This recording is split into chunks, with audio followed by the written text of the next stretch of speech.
I want to have a bit of a high-level conversation with Calgarians today, and I wanted to do it in the community, not at the station. It's been an incredibly busy time in our city, and I know Calgarians are very concerned about violence and disorder in our city. The last 24 hours have seen more high-profile incidents taking place and being reported both online and in the media. The incidents come after recent announcements that have been made about public safety and things that we're going to be doing around transit and making sure that we've got better levels of safety in public spaces generally. So even as we're working to address these issues, more and more things are happening, and I get that it really seems like a lot.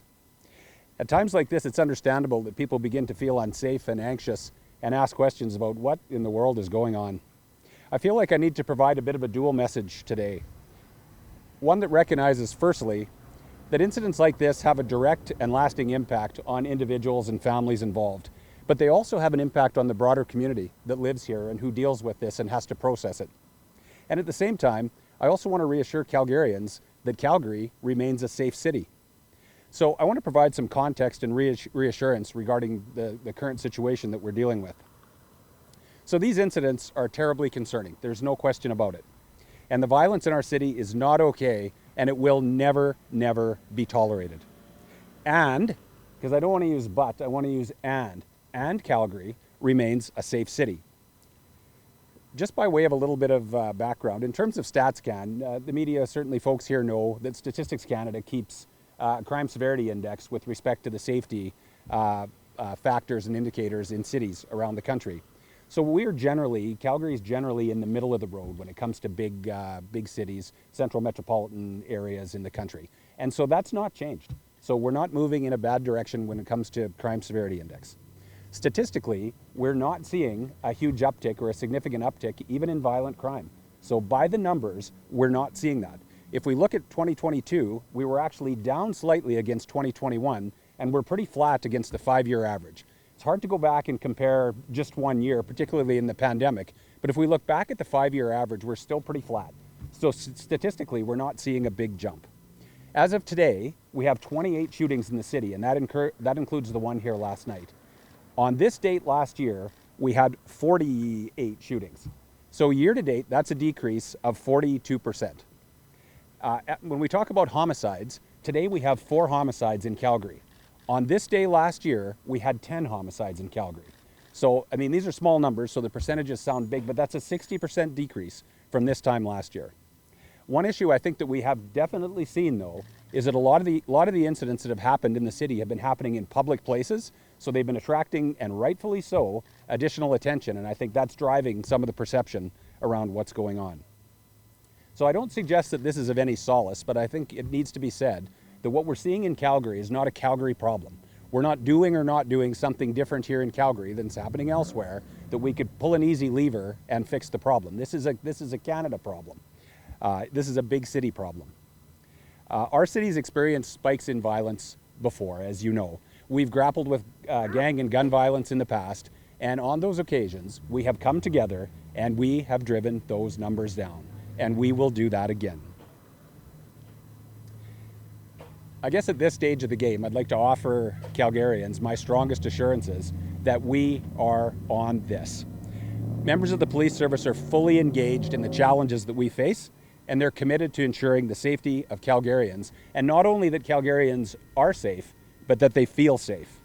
Our members care deeply about public safety, and they take the oath that they swore to keep this city and its citizens safe very, very seriously.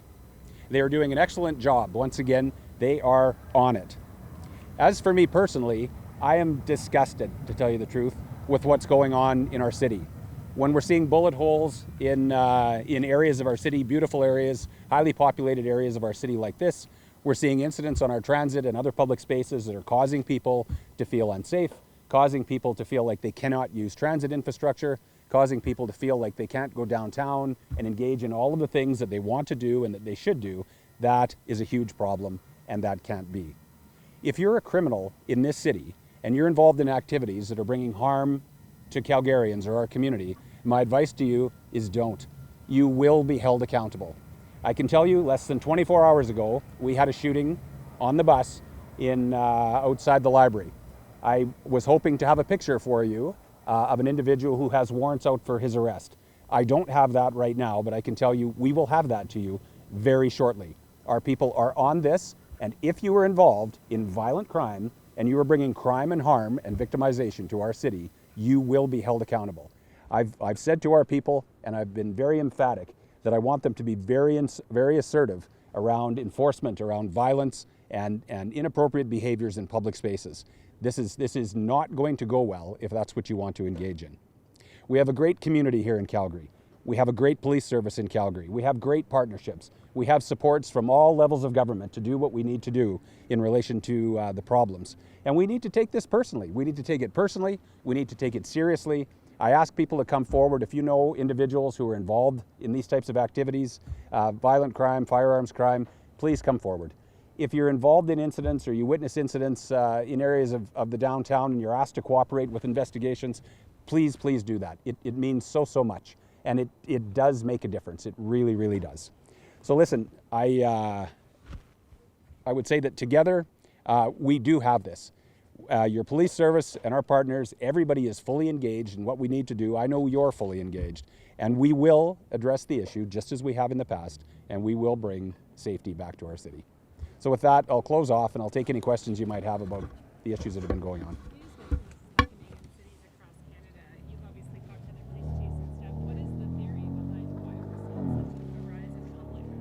Do you know, it's hard to say. I think it's pretty complicated, and I don't know if we fully know yet. I can tell you we have, all of us, when I talk to other police leaders across the country, we've all seen an increase in calls related to mental health. I think there has been a post-pandemic impact that I don't know that we fully understand, but it's manifesting itself in public spaces across the country. And I think we've gone as far down this dark road as we're prepared to go. I think we all had hoped that things would return to normal sort of post-pandemic and as things open back up. And there has been lots of investment in terms of mental health supports and addictions and treatment beds and this type of thing, which I think is very good. I just don't think it's taken effect just yet. I think there's a lot of promise with respect to a lot of the policies and things that have been done. But what we've seen is an entrenchment of violence and individuals who are resistant to the services right now. So, you know, we've talked a lot about how, you know, these are not law enforcement issues or not criminal justice issues, they're public health issues.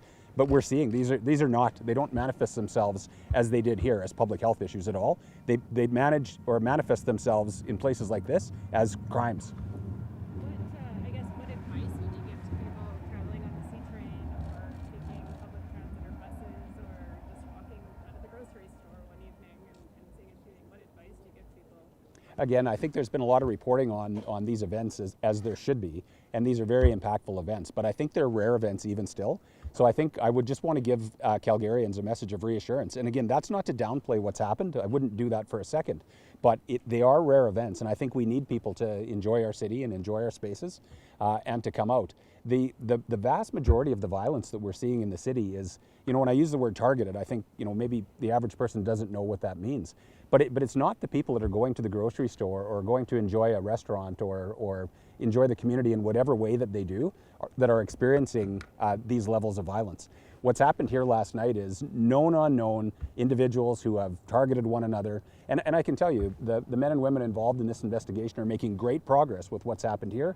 They're making great progress with the body in the industrial area. They're making tremendous progress with these investigations. So lots of hard work goes on. And again, the individuals involved will be held to account. Calgarians just need to know that the city is safe and not to avoid doing things they would ordinarily do. That doesn't mean to be reckless, but it certainly doesn't. It means keep on doing what you like to do. What about the unpredictable aspect of those events happening in the public space? Like, you can reassure the population all you want, and it's known people, unknown people, but this is a very public space. Like, It is. what about the unpredictable part of it? Like, what can the police do about it? What can the public do about it? Like, is there work that can be done to be able to predict those events a bit more?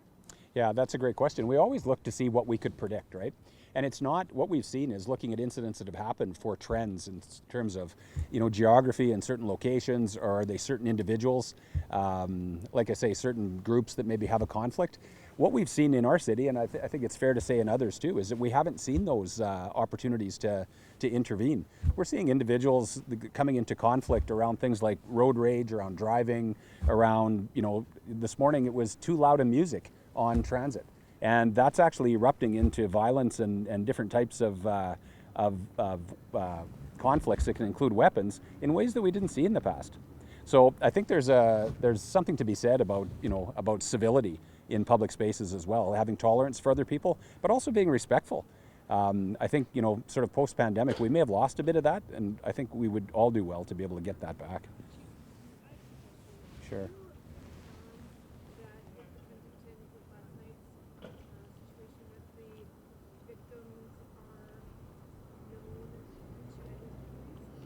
I can confirm that. These are, yeah.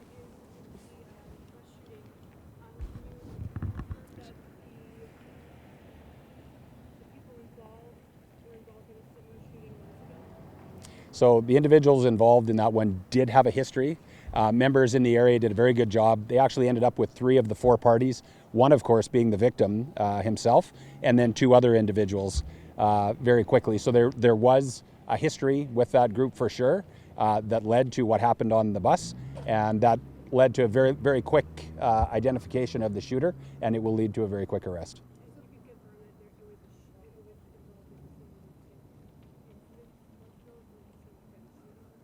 So what I would say right now is there's a conflict for sure around a month ago involving the same people.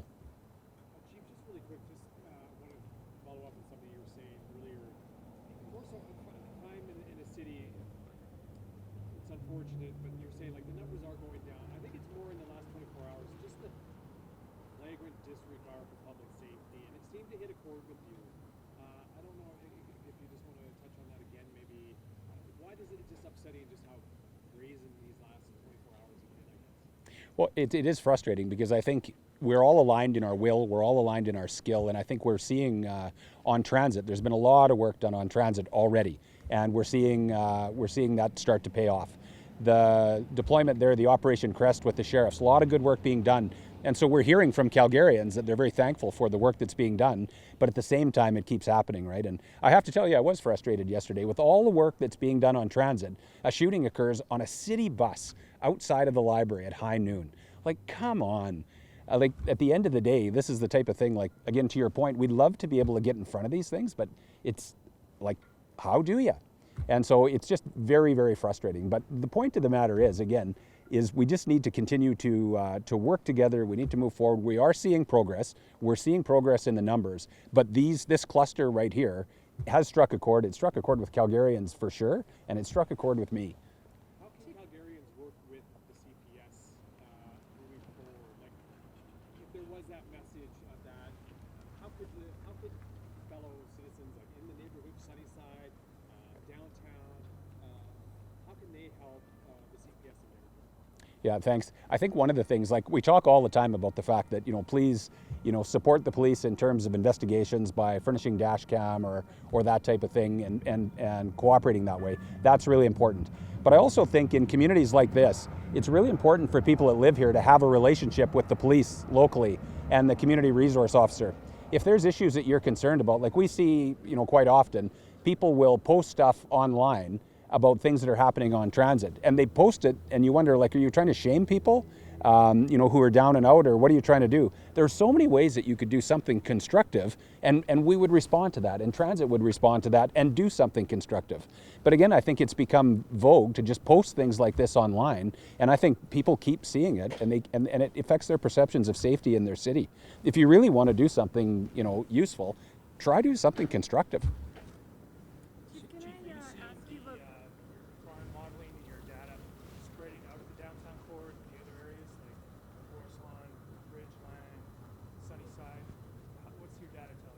We have seen some movement there, but there's a certain seasonal effect to this too.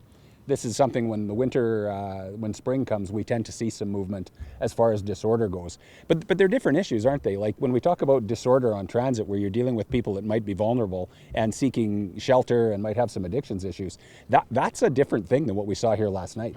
That's an organized crime issue, so that's a little bit different. We're not seeing that move around, but in terms of the movement around transit and stuff, yeah, we do see a little of that. Yeah. Something I don't think we've heard from you specifically on this issue. You have mentioned the numbers. The numbers are down in comparison to last year. I think what resonates with people is the severity of some of these crimes. We had a 15-year-old murdered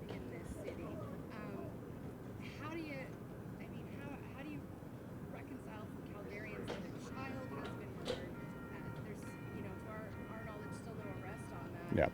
How are our parents supposed to feel safe letting their kids on bus? Yeah, you're absolutely right. We did have a 15-year-old murdered in the city, and that is a very difficult one. I was, like you, horrified to hear about the 13 and the 12-year-old in Sylvan Lake. Very difficult to reconcile. I would just say that at this particular time, we've heard it from educators too, that kids are struggling as well. So if kids are getting involved in high-risk lifestyles, or they're not home and they're somewhere, you need to be in touch with the authorities, including the police, to try to have whatever appropriate intervention can happen, because these are stories where I think if we wait and we hope that things are going to get better, they often don't, and they manifest the way they have here. I don't think you can reconcile it.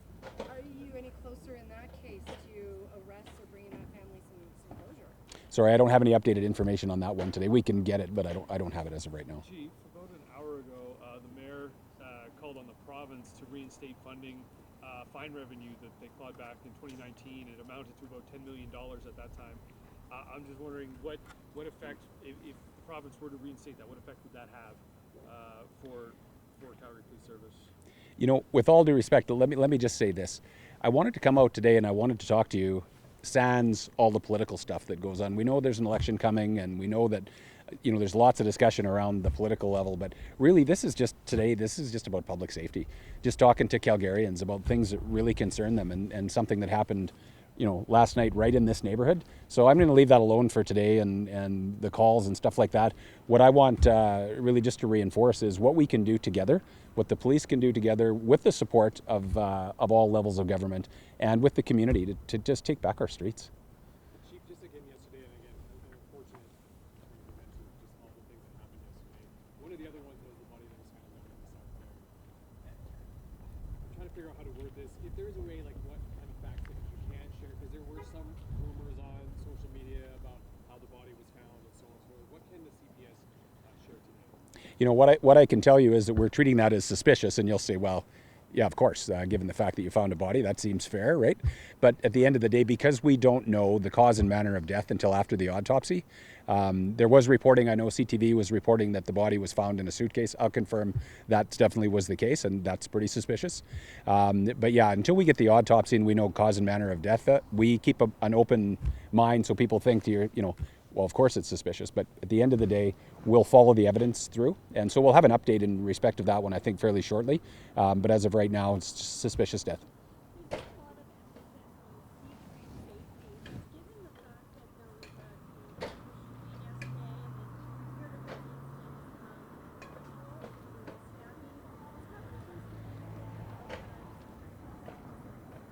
On which, sorry? Yeah, well, I think so when we talk about transit, safety on transit, that would extend past sort of C-train lines to include buses as well. So we do look at the data, Tiffany, in relation to what's happening on buses. I can tell you that it's a little bit difficult at times because it depends where people report things. When you talk about buses, and even to some extent C-train, sometimes people will go home and they will report it. So sometimes we want to make sure that the data is strong about where things actually happened. But at the end of the day, we do monitor, or we do have pretty strong data around the incidents that are occurring at different locations and on certain bus lines. So we're alive to that too. It's just very difficult to be on every bus. As you know, the transit network in a city this large is vast and growing. And so very difficult to be everywhere at the same time. And that's probably part of the reason for some of the frustration yesterday.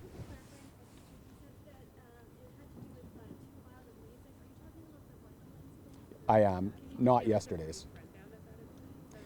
The only thing I can tell you at this stage of the game is that it sounds like there was, I should say that this wasn't even reported by the parties involved. It ended up coming to us because somebody ended up at the hospital there with a stab wound, and so the medical field reports those things to police when that happens. So again, this is another one of these examples where the parties who were involved didn't even report it to the police. So we're not receiving a ton of cooperation there at this stage of the game, but I understand it started because somebody's music was too loud in a confrontation that escalated over that, and so. Both are not related, but they're both linked to, criminal, known people, organized crime. Just kind of specify that.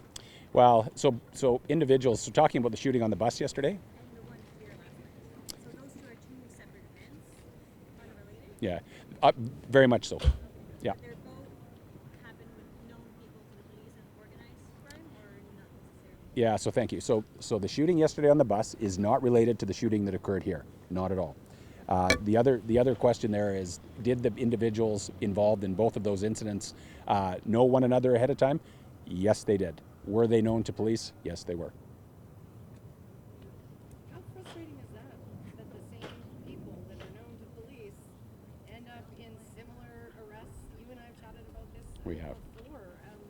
Just the frustration level from a policing perspective. Well, I can tell you, for the men and women of the police service, they feel like they're babysitting sometimes, right? When we do see people who are charged and who end up being released, you have that problem. And I think I spoke at the media availability a week or so ago, talking about, with respect to homicides over the last 2 years, half of the people, slightly over half, I think 23 of 45 individuals who were charged with homicide were out on release at the time that it happened. So when the courts impose conditions by which people can be managed in the community, it falls to police to begin to manage that in an ongoing way. So there's a real opportunity cost where we could be in the community and we could be doing other things, and we're not able to do that because we're in essence babysitting individuals that are out. And so that's a huge problem. You know that we, the police chiefs, have written to the feds. We know that the provinces and territories have spoken to the feds, and we're waiting for something in relation to Bill C-75 and bail, Section 515 of the Criminal Code. There needs to be some relief for communities and for the police. Sorry, I apologize if you just answered this. You couldn't hear with the train. I apologize. It just, again, is there that, because I know we were chatting just coming out of the pandemic, because what happened to the court system today, how there's a little frustration there. Is that getting any better? Is that relationship with the judicial system? Are we starting to see these guys? Are we still at Well, I think there's layers to it. I think there was, when we came out of the pandemic, when we had court closures and this type of thing, there were significant capacity issues in the system. And at a point, we were actually looking for reasons, understandably during COVID, to release people. And make no mistake, there was assessments being made about who made the most sense to release. But let's also make no mistake, some of those individuals went on to commit further crimes.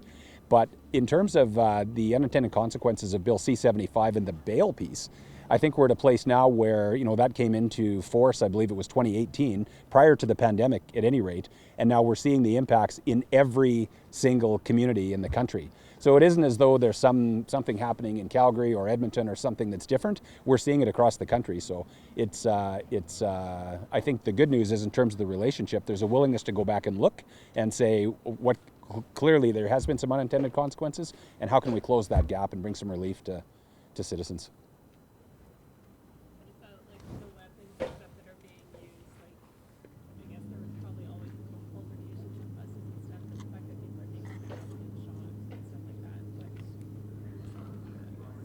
Yeah, I suspect because of people being fearful. When people are fearful, they begin to carry weapons because they believe they're going to protect themselves that way.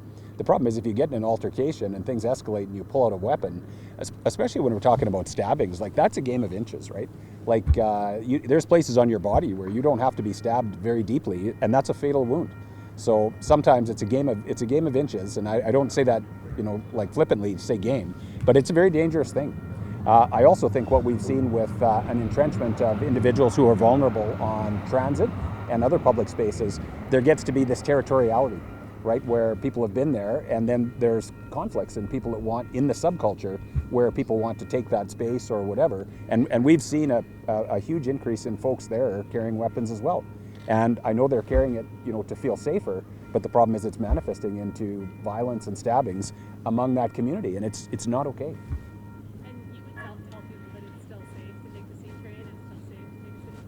Well, and it might sound actually like a bit of a contradiction in terms, but I actually think it is, because we know that there's folks every day that are taking it, and we're hearing from some of them saying we're seeing improvement. We also hear from some people that say, and it may be a particular line, or it may be an individual's threshold of sensitivities around. But in some cases, we're talking about being unsafe, and in some cases, we're talking about being uncomfortable, and people define that differently. But I would say that statistically, there's hundreds of thousands of Calgarians that are using transit every day. They don't have an incident where they're threatened or anything like that. So, but we know some do, and so we have to be concerned about the some that do, and be appreciative of the fact that there's others that don't.